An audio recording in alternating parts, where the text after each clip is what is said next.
If you guys haven't been keeping up with the news surrounding Marvel's 1943 Rise of Hydra, then I totally understand. We got a pretty huge update for the game, but for some reason Marvel Games decided to drop this news right in the middle of the holiday season. But don't worry, if you have no idea what's going on, then I'm going to cover it for you right here, right now. If you are new to the channel, what's up? I'm CBK, I cover Marvel games on my channel, and if that's something you would be interested in, then go ahead and hit that subscribe button. Alright, let's swing on into these new details regarding Rise of Hydra. Alright, so recently the director of 1943 Rise of Hydra, Amy Hennig, shared some details and a new image from the game with Entertainment Weekly in a brand new article. We got some pretty interesting tidbits about the characters in this game. One of those being that we're going to see a younger Steve Rogers who is new to being Captain America and is just now finding his footing as Captain America. Meanwhile, Azuri, or Black Panther, is said to be the most mature of the two characters. Amy Hennig confirmed that this would be a globe-trotting story that will span multiple locations. We already knew that one of these locations was Paris, but in a newly revealed image, one of those locations will also be Wakanda. And I think this pretty much confirms that this game is not going to be an open world game, which really should come as no surprise to anyone. The fact that this game is going to span multiple locations really shows that Amy Hennig is going to be bringing her Uncharted roots into the world of Marvel gaming.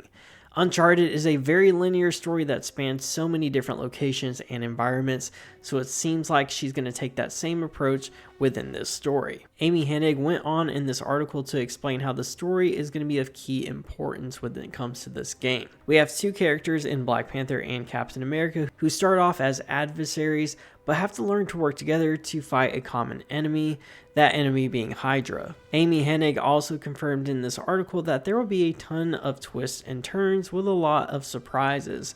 She went on to say, in these kinds of stories, particularly when you have this unfolding mystery, you always want your MacGuffin to pull the characters along, that there is this impending threat and a shared object of desire. I found it pretty interesting that she flat out said that there is going to be a MacGuffin in this story, and it appears that this object of desire would be what brings Captain America and Black Panther together. The question is, what could this object be?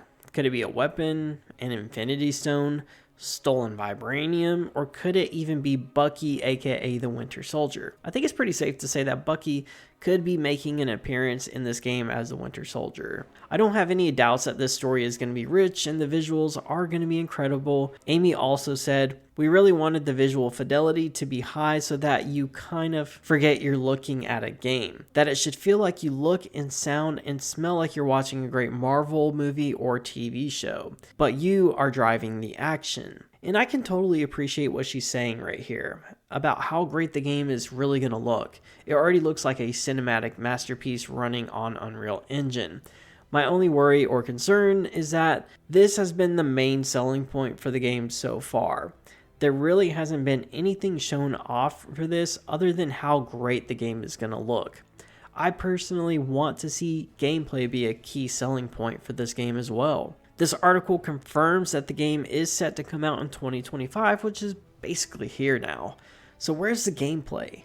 Where's the first real gameplay trailer? This is the only thing holding me back from being over the moon excited for this game. Don't get me wrong, I'm super excited about everything that's mentioned before. Visually, this game looks phenomenal and the premise and the story looks so cool, and I can't wait to experience it.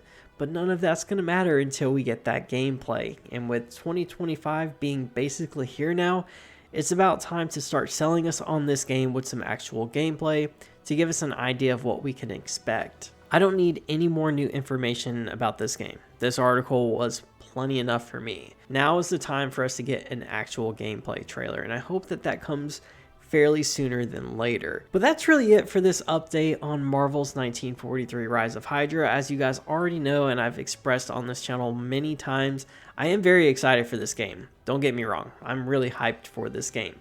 I just need that confirmation that this gameplay is going to be so good to match with the quality of the visuals and the storytelling. That's all I'm looking for at this point in time. But I'm going to be covering this game in depth. I'm going to have some wish list videos for it as well. And I also want to discuss some of the suits that I want to see in this game as alternates.